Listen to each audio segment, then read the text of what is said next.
지난 시간에는 심각한 사회 문제로 이야기되고 있는 이 지역 소멸을 어떤 건설적인 방법으로 해결할 수 있을지에 대한 이야기를 나눠봤는데요. 자, 오늘은 스웨덴의 예테보리가 어떻게 다시 일어날 수 있었는지, 그리고 지역 소멸을 어떻게 이겨낼 수 있을지 아주 건설적으로다가 이야기를 나눠보도록 하겠습니다.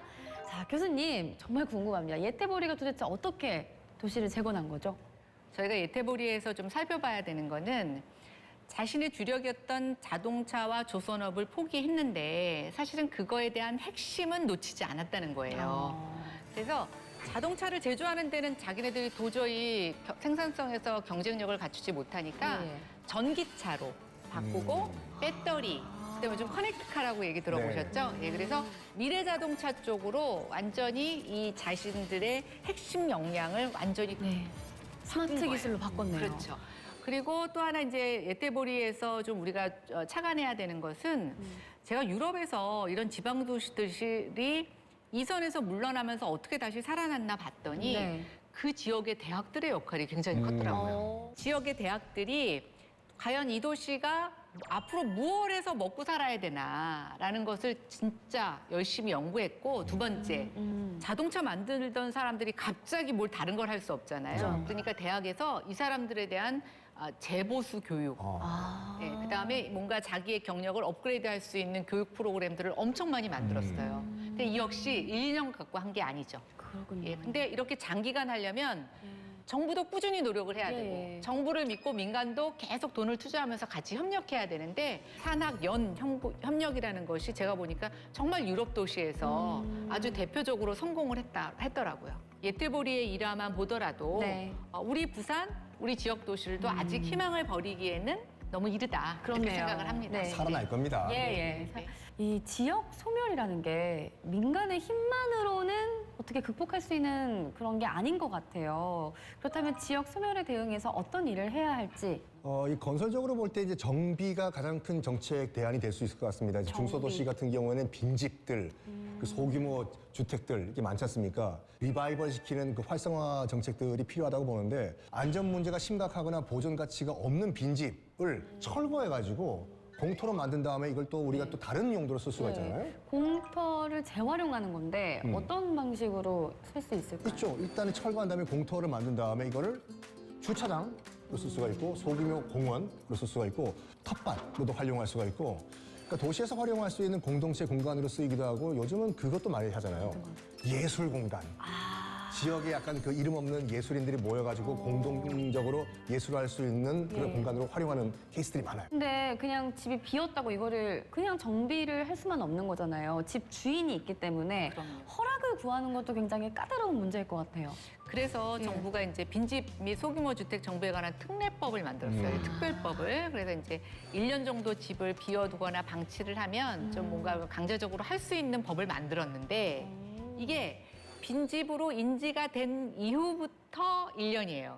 그러면 빈집 아니다 하면은 그렇죠. 빈집 아닌 인지가 거예요? 안 되면 이걸 이제 강제적으로 갈 수가 없고 어려운 면이 또 하나 이제 지역의 도시 가보시면 빈집 주인 찾기가 너무 어렵습니다. 우리나라 도시의 빈집은 관리 주체가 국토교통부입니다. 근데 농촌의 빈집은 국토교통부가 어찌 할 수가 없어요. 설마 농림축산식품부인가요? 그렇죠. 그러니까 이게 이제 과거하고 다르게 농촌 지역도 도시 안에 편입되어 있기 때문에 도시의 관리계획 안에 들어와야 되는데 이제 통합되지 않은 부분들도 사실은 좀 빈집 정리에 정비의 여러 가지 애로 요인으로 작용을 하고 있습니다. 그렇군요. 근데 이제 빈집 정비에 있어서 좋은 점을 좀 들여다보자라고 생각을 한다면 그만큼 또 건설 기술인들의 일자리가 생긴다는 거니까 일석이조의 효과도 발할 수 있을 것 같습니다. 자, 그런데 빈집 정비라고 하면 왠지 막 주거시설을 개선할 수 있는 정책이라는 생각도 드는데 조금 더 넓은 그런 반경에서 이야기를 좀 해보면 좋을 것 같아요. 지역 소멸에 대응하는 도시 설계 방법 어떤 게 있을까요? 컴팩트 시티라는 용어가 컴팩트? 우리 또 사장님은 이거 생각을 하시는구나. 아닌가요? 컴팩트 도시? 도시는 어떤 거예요? 이거는 도시가 너무 외연적으로 확산, 그러니까 이제 밖으로 넓어지는 거, 퍼지는 거를 반대하기 위한 개념에서 시작됐다고 볼 수 있어요. 그러니까 압축한다는 얘기죠. 제가 도시계획 전문가로서 좀 안타까운 건 뭐냐면 우리나라에서는 컴팩트 시티를 더 고층화, 초고층화하는 일종의 명분으로 좀 삼고 있다는 거예요. 그래서 지금도 굉장히 아파트가 많은 아파트 공화국이라고 불리는데 우리는 점점 도심에 고밀 개발을 하는데 이 컴팩트 시티 개념을 좀 가져가고 있어서 컴팩트 시티는 아파트에 필요한 게 아니라 지역에 또 단독주택이 산재되어 있는데 더 많이 필요하다라는 게 제 입장입니다. 저도 한번 방법을 생각해 봤는데 이게 네. 효과가 좀 있을 것 같아요. 네네네. 일단은 그 도시에 이제 여러 시설들, 뭐 직, 학교, 병원, 뭐 상점, 편의점 이런 거를 가까운 곳에 딱 모아두면은 그 주거 시설이 퍼질 수가 없잖아요. 그쵸. 일단은 뭘 사야 되기 깎아 하나 네. 사 먹기 위해서도 가까운 데 편의점이 있어야 되니까 자연적으로 컴팩트 시티가 생기지 않을까 싶은데 빈집과 낡은 건물을 다시 활용해서 더 알차게 사용하는 것도 어떻게 보면 컴팩트 시티의 활용 방법이 될 수도 있거든요. 네네. 사람들이 이제 그 자동차가 없어도 걸어가거나 자전거를 타고 갈 수 있는 그런 반경 내에 다닥다닥다닥 이런 시설들이 모여 있으면은 사람들이 약간 모여 살 수밖에 없어요. 그러니까 모든 시설을 가깝게 만든다는 그런 취지인 것 같은데 이게 가능한 개념일까요? 이게 솔직히 말해가지고 예. 옛날에도 이런 개념이 있었습니다. 언제요? 아주 옛날 고대 그리스 도시 아테네에 아크로폴리스라고 언덕 위에 있는 그런 도시란 뜻이죠. 정치적, 종교적 중심지였어요.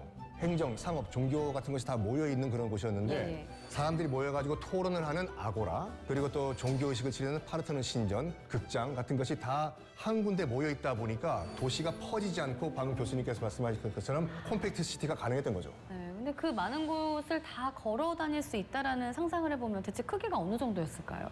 아테네 그 당시 이제 그리스 도시 국가들이 사이즈가 그렇게 크지가 않았어요. 그러니까 아테네 같은 경우에는 서울의 종로구와 중구를 합친 정도니까 뭐 그렇게 큰 국가 단위라고는 우리가 현재는 예, 상상이 예. 안 되는 거죠. 뭐 지금은 더 많은 이제 시설과 행정이 필요하니까 지금 시기에 컴팩트 시티와 아테네를 단순 비교는 할 수가 없는 거죠. 네, 근데 그 정도 사이즈였다면 정말 걸어서 모든 곳에 다 걸어 다닐 수 있었을 거란 생각이 드는데 콤팩트하게 만들 수 있다는 건 알겠는데 콤팩트 시티가 지역 소멸을 어떻게 막는 걸까요? 지역을 우리가 왜 떠나겠어요?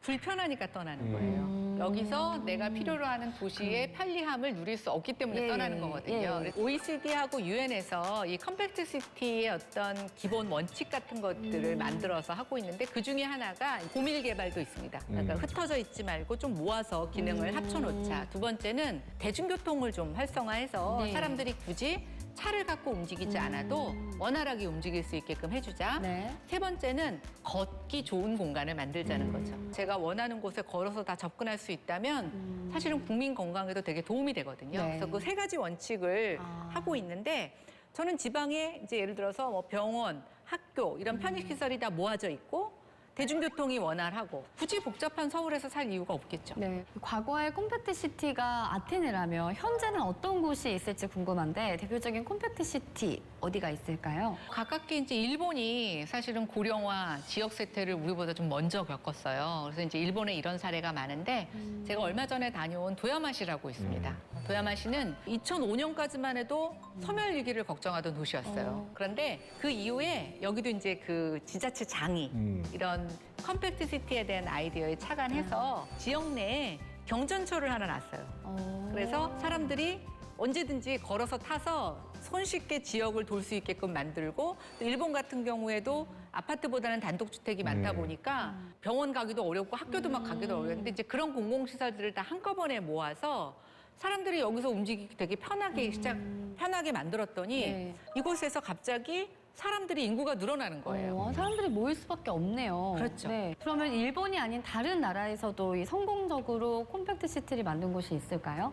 스페인 바르셀로나 같은 경우에는 그 차량 통행을 제한을 해요. 그래가지고 보행자가 걷기 편하고 아까 교수님 말씀하신 것처럼 자전거를 타고 쉽게 접근할 수 있는 곳으로 만들었는데 이 안에 슈퍼블럭을 조성한 겁니다.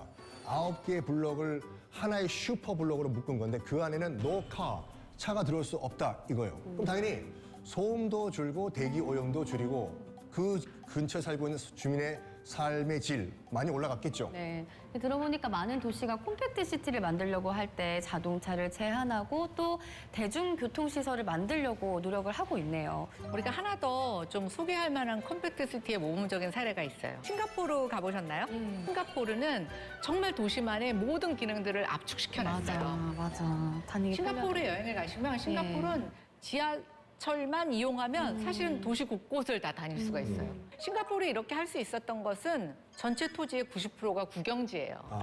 예, 그러다 보니까 국가가 마음만 먹으면 네. 정말 할 수 있는 일이 많죠. 그래서 우리가 싱가포르의 사례를 꼭 우리하고 비교해서 하기는 어렵지만 이런 컴팩트 시티의 여러 가지 기능들을 네. 지역 특색에 맞게끔 많이 도입하려는 노력들이 이루어지고 있고 네. 이게 결국은 지역에서도 좀 더 많은 사람들이 떠나기보다는 더 머물러 살게 할 수 있는 그런 좀 요인이 될 수 있지 않을까 기대를 해봅니다. 네, 그러니까 이 싱가포르가 콤팩트 시티의 완성형이라고 볼 수가 있겠네요. 그런데 이미 여러 나라에서 이 콤팩트 도시를 진행하고 있다는 거는 지역 소멸을 발빠르게 막고 있다는 그런 뜻이잖아요. 반대의 경우도 어떨지 궁금해지거든요. 만약 지역 소멸을 막지 못하고 진행되면 어떤 일이 벌어질까요? 빠바밤빠빠빰! 지역 경제 붕괴죠. 그러면 일자리가 줄어들면은 사람들이 또 다른 도시로 이동하죠. 그러면 주택 수요 당연히 떨어지죠. 부동산 값 폭락합니다. 빈집들 문제가 돼요. 또 이 쓸 수 있는 건물들이 또 줄어들고 젊은 인구들 다 다른 도시로 이동합니다. 그러면은 남아 있는 건 어르신들밖에 안 남을 수밖에 없거든요. 그런데 어르신들이 또 이제 외부와 단절되면서 이제 사회적 고립이 됩니다. 여러 가지 이제 그 사회적 문제가 발생을 해요. 지역이 사라진다는 거는 뭐 이렇게 말씀하신 것처럼 네. 단순히 지리적인 문제가 아니라 그 지역의 경제, 예. 그다음에 그 지역의 문화적인 유산, 또 그 지역에서 일어났던 여러분들의 사람들의 활동 자체가 사라지는 거니까 사실은 이런 것들이 계속 유지되지 못한다면 우리의 문화유산을 하나 잃어버리는 거하고 똑같다고 할 수 있겠죠. 네. 그러니까 이 지역 소멸이 단순히 뭐 인구 감소나 경제 활동을 침체시키는 것뿐만 아니라 문화 자체를 잃게 만드는 게 아닌가라는 생각이 듭니다. 자, 그렇다면 우리나라의 경우에도 콤팩트 시티가 어떤 부분들이 있는지 도시들을 좀 살펴보면 좋을 것 같거든요. 우리나라도 있습니다. 네. 행복해요. 행복도시 세종시예요. 뭐 지금 그 정부 부처와 행정기관들이 다 이제 모여 있죠. 네. 그러다 보니까 사람들이 편리하게 업무를 보기 위해 가지고 이 도시를 이제 계획을 했는데 행복이 정말 그 행복하다의 행복이기도 하지만 행정 중심 복합 도시의 준말이에요. 그 세종시 같은 경우에는 이제 그 여러 생활권으로 나눠져 있습니다. 1에서 6 생활권으로 나눠져 있는데 각 지역이 이제 그 자급자족 기능을 할 수 있도록 그 설계가 돼 있어요. 그리고 각 생활권에는 상업, 주거, 교육, 공원들이 함께 배치가 돼 있어가지고 사람들이 일단 멀리 안 나가도 돼요. 그러니까 근처에서 다 해결할 수가 있습니다, 예. 모든 걸요. 그리고 또 지하철 대신에 이제 BRT라는 게 있거든요. BRT. 이걸 타고 도심과 외곽을 왔다 갔다 할 수 있습니다. 그러니까 자가용이 필요 없는 도시예요. 특히 지금 세종시는 새로 건설한 신도시죠. 네. 계획도시입니다. 그러다 네. 보니까 녹지 비율을 굉장히 아주 많이 확대해서 전체 도시 공간의 한 52%가 녹지로 되어 더 있고 넓네요. 그 안에 호수하고 대규모 공원도 있어서 이제 컴팩트 시티를 우리가 정말 계획적으로 만든 하나의 대표적인 사례가 될 수 있고요.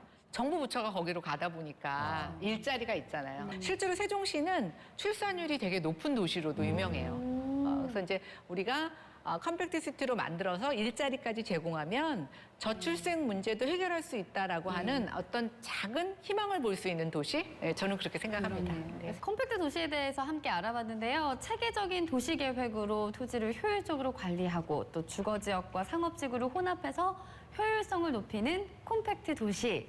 이 제한된 자원 속에서 개발을 하다 보니까 건설의 역할도 참 클 것 같다라는 생각이 드는데요. 어떤 역할이 있을지 짧게 정리해 주실 수 있을까요? 일단 사람들이 많이 빠져나가는 지역에 사람들이 다시 모여들 수 있도록 여러 가지 시설들을 재정비하는 게 필요합니다. 우리가 지금 건축물만 얘기했지만 지방 도시들의 문제는 뭐냐면 도로나 여러 가지 인프라 시설들도 많이 노후화됐다는 거예요. 상하수도 같은 경우도 관도 낡고 그래서 이런 것들을 지금 하려면 공사 기간이 많이 들잖아요. 또 땅을 파야 되잖아요. 저는 건설 기술의 역할은 어떻게 하면 최소한의 땅을 파가지고 이런 인프라들을 빨리 교체할 수 있을까? 또 건물들을 좀 더 빨리 짓고 새로 짓는 것들은 하나도 전기를 쓰지 않아도 되는 건물을 짓는 것. 저는 이것이야말로 네. 기술의 영역이라고 봐요. 건설이야말로 첨단 기술 집약 산업입니다. 그래서 앞으로 건설이 진짜 AI 시대에 네. 우리가 지역 소멸 시대에 할 일이 진짜 많다. 네. 건설 기술인 여러분, 화이팅! 화이팅! 네, 앞으로 건설이 해나갈 역할들이 얼마나 클지 알 수 있는 그런 시간이었습니다. 자, 지금까지 김연아 교수님과 도시계획이란 무엇인가, 도시계획을 통해서 어떻게 사회적 문제를 해결하고 극복할 수 있는지 이야기를 나눠봤는데요. 두 분 건설다방 함께한 시간 어떠셨어요? 네, 아주 즐겁고 커피 맛 잊을 수가 없을 것 같고요. 제가 탔어요. 네, 그리고 두 분이 여기 사장님, 부사장님 오래 하시더니 건설 네. 전문가가 되셔서 제가 이제 어디 가서 이게 전문가라고 얘기하기가 머쓱해질 만큼 아유. 오늘 많이 배우고 갑니다. 아유, 저도 감사합니다. 오늘 정말 건설에 대해서 많이 배웠고 특히 네. 도시 재생과 그 지역 불균형 해소의 중요성 다시 한번 뼈저리게 느낍니다, 진짜. 네, 정말 교수님과 함께 뜻깊은 시간으로 마무리가 될 것 같습니다. 자, 그리고 여러분, 오늘은 저희가 조금 아쉬운 소식을 전해야 될 것 같습니다. 저희가 시즌 1에 이어서 시즌 2로 문을 열었던 건설 다방이 조금 쉬어가는 시간을 가져가려고 하는데요. 부사장님, 네. 눈가가 촉촉해지셨어요. 어떡해요. 하지만 이 케미 저희가 또 다시 보여드릴 수 있는 시간, 재정비 시간을 잘 거쳐서 여러분께 다시 돌아올 수 있기를 바라면서요. 네, 여기서 인사드리도록 하겠습니다. 건설다방 함께 해주신 여러분, 감사합니다. 감사합니다. 네, 감사합니다.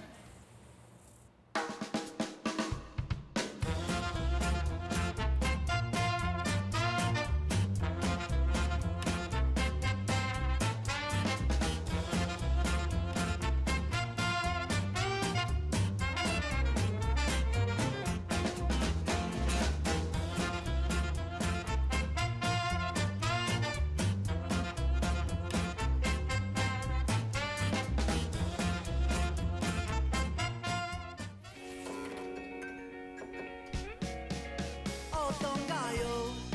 우리 같이 떠나요.